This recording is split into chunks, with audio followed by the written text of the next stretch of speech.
Bilang Kapitulo 11, ang tubig na ginagamit sa paglilinis. Sinabi ng Panginoon kina Moises at Aaron, ito pa ang isang tuntunin na gusto kong tuparin ninyo. Sabihan ninyo ang mga Israelita na dalhan kayo ng isang pulang damalagang baka na walang kapintasan at hindi pa nagagamit sa pag-aararo. Ibigay ninyo ito kay Eleazar na pari at dalhin ninyo sa labas ng kampo at katayin sa kanyang harapan.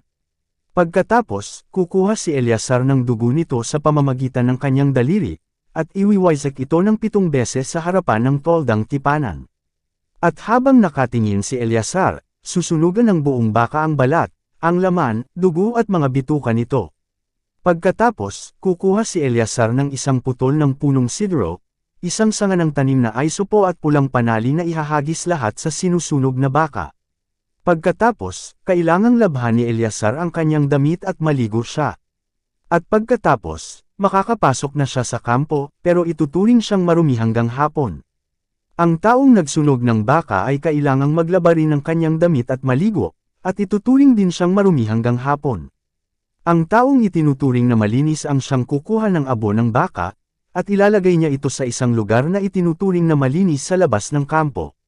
Itatago ito pero gagamitin ng mamamayan ng Israel na panghalo sa tubig na gagamitin sa paglilinis.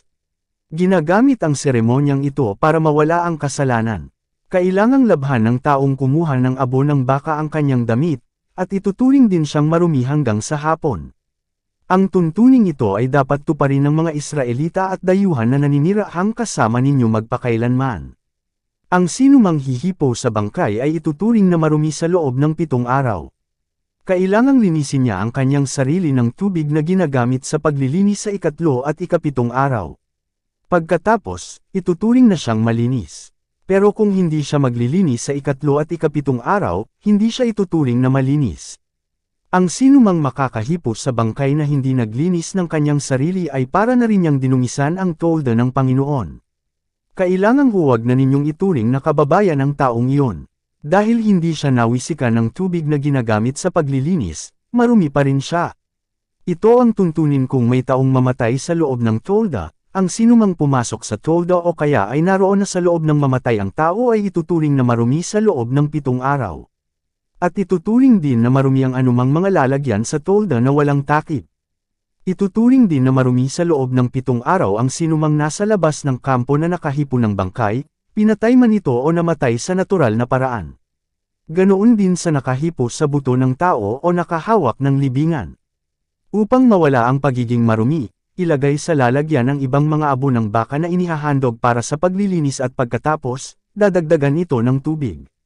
Pagkatapos, kukuha ang taong itinuturing na malinis ng isang sanga ng tanim na aisopo, at isasawsaw niya ito sa nasabing tubig, at iwiwasek sa tolda na may namatay at sa lahat ng kagamitan dito, at sa mga tao na nasa tolda. Wiwisikan din ang taong nakahipo ng buto ng tao o ng libingan, o ang sinumang pinatay o namatay sa natural na kamatayan. Sa 3 at 7 araw, wiwisikan ng malinis na tao ang maruming tao. At sa 7 araw, kailangang labhan ng taong nilinisan ang kanyang damit at maligo siya, at sa gabing ayo'y ituturing na siyang malinis.